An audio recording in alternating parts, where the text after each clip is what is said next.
Hi friend, मैं सचिन, हमारे study channel में आपका स्वागत है। तो आज भी हम आपके साथ पढ़ने जा रहे हैं पार्टनरशिप में आज हम ऐसे क्वेश्चन को पढ़ेंगे जिसमें पार्टनर का अनुपात निकाला जाता है। मतलब कि जो उसमें साझेदार होता है, अगर 3 लोग साझेदार हैं तो उनका नाम मान लेते हैं ABC है, तो A का रेशियो, B का रेशियो, C का रेशियो कितना होगा वो निकालना होता है। अगर 2 लोग हैं तो उनका नाम मान लेते हैं। अगर XY है तो X और Y का अनुपात क्या होगा पार्टनरशिप में।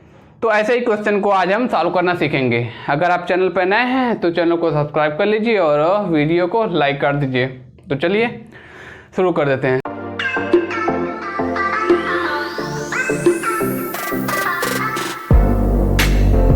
अब हम सॉल्व करेंगे इस क्वेश्चन को। तो पहले पढ़ लेते हैं।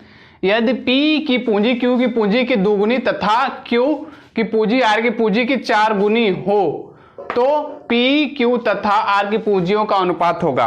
हमें रेशियो निकालना है P, Q, R के पैसे का अनुपात। ठीक है, तो निकाल लेते हैं। 3 लोग हैं, P ratio R, P ratio Q ratio R। ठीक है, इसे का अनुपात निकालना है। तो यहाँ हम सबसे पहले ऐसे क्वेश्चन को सॉल्व करने के लिए सबसे पहले ये ढूंढते हैं कि सबसे छोटा कौन है।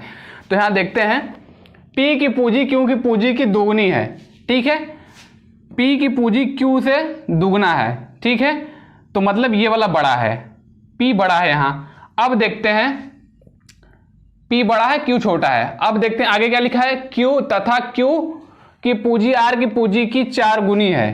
ठीक है, तो Q की पूंजी R की पूंजी की 4 गुनी है। ठीक है, तो सबसे बड़ा ये, फिर दूसरे नंबर पे ये बड़ा है, फिर सबसे छोटा ये है R। ठीक है, तो इसको क्या करेंगे, तो मतलब R वाले को अगर हम X मान लेंगे तो फिर R, अब यहां देखेंगे यह R है, तो यहां क्या लिखा है, Q की पूंजी R की पूंजी की 4 गुनी है। ठीक है, R की पूंजी की 4 गुनी है, तो ये हो गया 4x। Q की पूंजी R की पूंजी की 4 गुनी। ठीक है, तो ये 4 गुना है तो 4x, तो ये x है तो ये 4x हो गया। अब देखेंगे यहाँ P की पूंजी Q की पूंजी की दुगनी। ठीक है, P की पूंजी Q का दुगना है। ठीक है, तो Q अगर जो 4x है तो दुगना है, तो यहाँ 2 का मल्टीप्लाई कर देंगे तो क्या हो जाएगा, तो ये हो जाएगा 8x हो जाएगा। ठीक है, तो 4 का दुगना 8।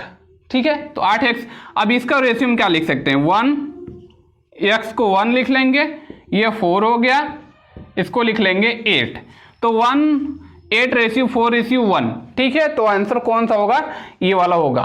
ठीक है, इस तरीके से सॉल्व कर सकते हैं। तो ऐसे सॉल्व करने के लिए सबसे पहले छोटे वाले को देखते हैं। अब हम सॉल्व करेंगे इस क्वेश्चन को। पहले पढ़ लेते हैं। कुछ राशि A, B तथा C में इस प्रकार बांटी गई कि A का हिस्सा B के हिस्से से 3 गुना है तथा B का हिस्सा C के हिस्से से 4 गुना है, तो हिस्सों का अनुपात होगा। हमें रेशियो निकालना है। 3 लोग हैं, A है, A का रेशियो, B का रेशियो, C का रेशियो क्या होगा ये निकालना है। ठीक है, तो यहाँ सबसे पहले क्या ध्यान देने वाली बात है, B के हिस्सा, A का हिस्सा B के हिस्से से 3 गुना है, तो B के हिस्से से 3 गुना है A वाला। तो ठीक है, मतलब ये बड़ा है, ये छोटा है। और फिर दूसरा क्या है, B जो है B का हिस्सा C के हिस्से से 4 गुना है। ठीक है, C के हिस्से से 4 गुना ये वाला है, तो मतलब सबसे छोटा ये है। अगर हम इसको X मान लें और B का हिस्सा C के हिस्से से 4 गुना है, तो ये क्या हो जाएगा, 4 × X हो जाएगा। इसका मतलब इसको हम लिख सकते हैं 4x। ठीक है, ये रेशियो हुआ। फिर ऊपर क्या लिखा है, A का हिस्सा B के हिस्से से 3 गुना है, B के हिस्से से 3 गुना है, B 4 है तो 3 गुना मतलब 4 3 जा 12x हो गया, इतना हो गया, ये हो गया। तो ये x को, ये 1 है, ये 4 है, ये 12 है। ठीक है, तो इसका रेशियो 1 रेशियो 4 रेशियो 12 हो गया, तो इसमें से ये वाला आंसर होगा C वाला। ठीक है, अब सॉल्व करेंगे इस क्वेश्चन को। ठीक है, पहले पढ़ लेते हैं। प्रवीण ने एक व्यापार में 70,000 रुपए में प्रारंभ किया। 8 महीने बाद विक्रम 1,80,000 रुपए लगाकर व्यापार में शामिल हो गया। अब किस अनुपात में प्रवीण और विक्रम ने लाभ का हिस्सा लेना चाहिए, ठीक है। तो इसमें से कौन सा रेशियो होगा वो निकालेंगे। इसने जैसे जैसे बोला है वैसे वैसे हम लिख लेंगे, सॉल्व करना आसान हो जाएगा, ठीक है।